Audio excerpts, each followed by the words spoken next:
बिस्मिल्लाहिर्रहमानिर्रहीम। अस्सलाम वालेकुम। वीडियो पसंद आए तो लाइक ज़रूर करें।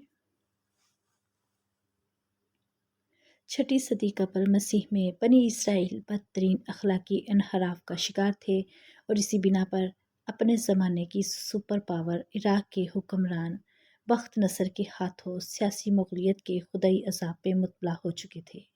मगर इनके लीडरों ने कौम की इस्लाह करने के बजाय इनके यहाँ सियासी गलबे की सोच आम कर दी। परमियाह नबी ने बनी इसराइल को इनकी अखलाकी और ईमानी गुमराहियों पर मुतनब्बा किया और इन्हें समझाया कि वक्त की सुपर पावर से टकराने के बजाय अपनी इस्लाह करें। मगर इनकी कौम ने अपनी इस्लाह करने के बजाय इन्हें कुएं में उल्टा लटका दिया और फिर बख्त नसर के ख़िलाफ़ बगावत कर दी। इसके बाद बख्त नसर अज़ाब इलाही बनकर नाजिल हुआ और इसने यरूशलेम बैतुल मुक़द्दस की ईंट से ईंट बजा दी। 6 लाख यहूदी कत्ल हुए और 6 लाख को वो गुलाम बनाकर अपने साथ ले गया। मैं इसी सोच में था कि लाहौर ने मेरी बात का जवाब देते हुए कहा, इंशाअल्लाह इनसे भी मुलाकात जल्द हो जाएगी। मगर सर दस्त तो मैं आपको किसी और से मिलवाना चाहता हूँ। ये कहते हुए उन्होंने मेरे दूसरे खेमे की तरफ रुख करके किसी को आवाज़ दी, ज़रा बाहर आना, देखो तो तुमसे कौन मिलने आया है। हूर की आवाज़ के साथ ही एक लड़की खेमे से निकलकर इनके बराबर आ खड़ी हुई थी। ये लड़की अपने हुलिये से कोई शहजादी और शक्ल सूरत में परस्तान की कोई परी लग रही थी। इस लड़की ने गर्दन झुकाकर मुझे सलाम किया और मुझे मुखातिब करके कहा, आप मुझे नहीं जानते, मगर मेरे लिए आप मेरे उस्ताद हैं और इस रिश्ते से मैं आपकी रूहानी औलाद हूँ। मेरा नाम शाइस्ता है। गुमराही के अंधेरों में खुदा के सच्चे दीन की रोशनी मैंने आपके ज़रिए से पाई थी। खुदा से मेरा तारुफ आपने कराया था। खुदा के साथ इंसान का असल तल्लुक़ क्या होना चाहिए, ये मैंने आप ही से सीखा था। आज देखिए, खुदा ने मुझ पर एहसान किया और अब मैं एक अजीम नबी के सहाबी की बीवी बनने जा रही हूँ। थोड़ी देर कबल सालिया ने इसी लड़की को मुझे दिखाया था, मगर अब इसकी हालत में जो इनकलाब आ चुका था, इसे देखकर मैं दंग रह गया। लेकिन इसे इस तरह देखकर मुझे जितनी खुशी हुई, इसको मैं अल्फाज में बयान नहीं कर सकता। मैंने शाइस्ता से कहा, मेरी तरफ से आप दोनों को दिली मुबारकबाद कबूल कीजिए। उम्मीद है कि आप मुझे अपनी शादी में भी याद रखेंगे। क्यों नहीं, आपको तो बुलाने का मकसद ही हूर को ये बताना था कि मेरे मेके वाले कोई मामूली लोग नहीं हैं। इसने हंसते हुए जवाब दिया, फिर तो आपने गलत शख्स का इंतखाब किया है। मैंने फ़ौरन जवाब दिया, फिर अपना रुख हूर की तरफ करते हुए कहा, लेकिन शाइस्ता की बात बिल्कुल दुरुस्त है। इनके मेके के लोग मामूली नहीं और हो भी कैसे सकते हैं। शाइस्ता उम्मत मोहम्मदिया में से हैं। नबी अरबी की निस्बत के बाद इनका मेका मामूली नहीं रहा। इस मौका पर सुहालिया ने मुदाखलत की और कहा, आप लोगों की मर्तबा और मनसब की इस बहस का फ़ैसला बाद में होता रहेगा। सरदस्त, मुझे अब्दुल्ला को वापस लेकर जाना है, इसलिए हमें इजाज़त दीजिए। हूर और शाइस्ता से इजाज़त लेकर हम दोनों वहाँ से रुखसत हो गए। वापसी पर सालिया मुझसे बोला, हो गया ना तुम्हारा दुख का मदावा। मैंने खुदा की अपने बंदों पर अनायात का जो मुशाहिदा भी किया था, इसने मेरी कुव्वत कोई सलब कर दी थी, इसलिए मैं खामोश रहा। सालिया ने अपनी बात जारी रखी, ये लड़की अपने सब्र की वजह से इस मुकाम तक पहुंची है। खुदा ने इस लड़की को सख्त हालात और मामूली शक्ल सूरत के साथ आजमाया था, मगर इसने महरूम होने के बावजूद सब्र, शुक्र और सच्ची खुदा परस्ती की राह इख्तियार की थी। और आज तुमने देख लिया कि जो पिछली दुनिया में अपने पाने से महरूम रह के इनका सब्र आज इन्हें किस बदले का मुस्तहिक बना रहा है। मैं चलते चलते रुका, मेरी नज़रें उठाकर आसमान वाले को देखा और फिर अपनी गर्दन झुका ली।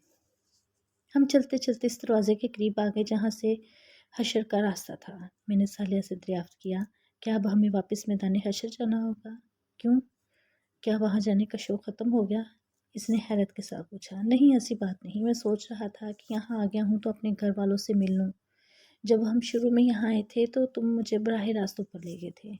अब तो मेरे घर वाले उम्मत मोहम्मदिया के कैंपों में पहुँच चुके होंगे। तुम इंसान अपने जज्बों को तहज़ीब के लिफाफे में डालकर दूसरों तक मुंतकिल करने के आदी होते हो। खुलकर क्यों नहीं कहते कि अपनी घरवाली के पास जाना चाहते हो? ये बार बार घर वालों के अल्फाज क्यों बोल रहे हो? सालिया ने मेरी बात पर हंसते हुए तबसरा किया तो मैं झिझक गया। फिर वो मुस्कुरा कर बोला, शर्माओ नहीं यार, हम वहीं चलते हैं। ये खादम तुम्हारी हर ख्वाहिश पूरी करने पर मामूर है। हम जिस दुनिया में थे वहाँ रास्ते, वक्त और मकामात सबके मायने और मफहूम बिल्कुल बदल चुके थे। इसलिए सालिया का जुमला ख़त्म होने के साथ ही हम इसी पहाड़ के करीब पहुँच गए जिसके इर्द तमाम नबियों और उनकी उम्मतों के कैंप लगे हुए थे। शायद मैंने पहली मर्तबा यहाँ आते वक्त ये बताया था कि इस पहाड़ का नाम अराफ है। इसी की बुलंदी पर तुम गए थे और ये देखो उम्मत मोहम्मदिया का कैंप करीब आ गया है। हम पहाड़ के जिस हिस्से में थे वहाँ इसका दामन बहुत दराज था, इसलिए वहाँ बहुत गुंजाइश थी, मगर वो पूरा मुकाम इस वक्त अनगिनत लोगों से भरा हुआ था। पहाड़ के इर्द गिर्द इस कदर रश शायद किसी और जगह नहीं था। मैंने सालिया से मुखातिब होकर कहा, लगता है सारे मुसलमान यहाँ आ गए हैं। नहीं, बहुत कम आए हैं। उम्मत मुहम्मदिया की तादाद बहुत ज़्यादा थी, इसलिए इसके मुकर्रबीन और सालेहीन की तादाद भी बहुत ज़्यादा है, वरना बेशतर मुसलमान तो अभी मैदान हशर ही में परेशान घूम रहे हैं। तो मेरे ज़माने के मुसलमान भी यहाँ होंगे। बदकिस्मती से तुम्हारे मुआसरीन में से बहुत कम लोग यहाँ हैं। रसूल अल्लाह सल्लल्लाहु अलैहि वसल्लम की उम्मत के इब्तदाई हिस्से के लोगों की बहुत बड़ी तादाद यहाँ मौजूद है। आखिरी ज़माने के अलबत्ता कम ही लोग यहाँ आ सके हैं। तुम्हारे ज़माने में तो ज़्यादातर मुसलमान दुनिया परस्त थे या फ़िरका परस्त। ये दोनों तरह के लोग फिल वक्त मैदान हशर की सैर कर रहे हैं, इसलिए तुम्हारे जानने वाले यहाँ कम होंगे। जो होंगे इनसे तुम जन्नत में दाखिले के बाद दरबार में मिल लेना। यहाँ तो हम सिर्फ तुम्हारे घर वालों से मिलाकर तुम्हारी आंखें ठंडी करेंगे और फ़ौरन वापस लौटेंगे। खबर नहीं किस वक्त हिसाब किताब शुरू हो जाए। ये दरबार क्या है? सालिया की गुफ्तगू में जो चीज़ नाकाबिले फ़हम थी मैंने इसके बारे में दरियाफ्त किया। हिसाब किताब के बाद जब तमाम अहले जन्नत में दाखिल हो जाएंगे तो इनकी अल्लाह ताला के साथ एक नशिस्त होगी। इसका नाम दरबार है। इस नशिस्त में तमाम अहले जन्नत को इनके मुनासब और मकामात रस्मी तौर पर तफवीज़ किए जाएंगे। ये लोगों की इनके रब के साथ मुलाकात भी होगी और मुकर्रबीन की इज़्ज़त अफ़ज़ाई का मौका भी होगा। मैं इससे मज़ीद कुछ और दरियाफ्त करना चाहता था, मगर गुफ्तगू करते हुए हम कैंप से काफ़ी नज़दीक पहुँच चुके थे। ये खैमों पर मुश्तमिल एक वसी और इस बस्ती थी। इस बस्ती में लोगों के कैंप मुख्तलिफ ज़मानों के अतबार से तकसीम थे। बाज़ खैमों के बाहर खड़े इनके मालकान आपस में गुफ्तगू कर रहे थे। यही मुझे अपने बहुत से साथी और रफ़्क़ा नज़र आए, जिन्होंने दीन की दावत में मेरा भरपूर साथ दिया था।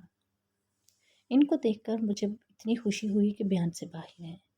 ये वो लोग थे जिन्होंने अपनी जवानियाँ, अपने कैरियर, अपने ख़ानदान और अपनी ख्वाहिशात को कभी सर पर सवार नहीं होने दिया था। इन सब को एक हद तक रखकर अपना बाकी वक्त, सलाहियत, पैसा और जज्बा खुदा के दीन के लिए वक्फ कर दिया था। इसी का बदला था कि आज ये लोग इस अब्दी कामयाबी को सबसे पहले का हासिल करने में कामयाब हो गए, जिसका वादा दुनिया में इनसे किया गया था। यहीं हमें उम्मत मुसलमा की तारीख़ की बहुत सी मरूफ हस्तियाँ नज़र आईं। हम जहाँ से गुज़रते लोगों को सलाम करते जाते। हर शख्स ने हमें अपने खेमे में आकर बैठने और कुछ खाने पीने की दावत दी, जिसे सालिया शुक्रिया के साथ रद्द करता चला गया। अलबत्ता मैंने हर शख्स से बाद में मिलने का वादा किया। रास्ते में सालिया कहने लगा, इनमें से हर शख्स इस काबिल है कि इसके साथ बैठा जाए। तुम अच्छा कर रहे हो कि इनसे भी अभी मुलाकात कर रहे हो। इनमें से बहुत से लोगों से बाद में वक्त लेना भी आसान नहीं होगा। ये कहकर वो एक लम्हे के लिए रुका और मोहब्बत आमेज़ नज़रों से मेरी तरफ देखकर बोला,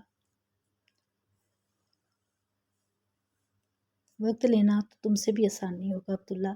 तुम्हें भी पूरी तरह अंदाज़ा नहीं। इस नई दुनिया में तुम खुद एक बहुत बड़ी हैसियत के मालिक हो गए।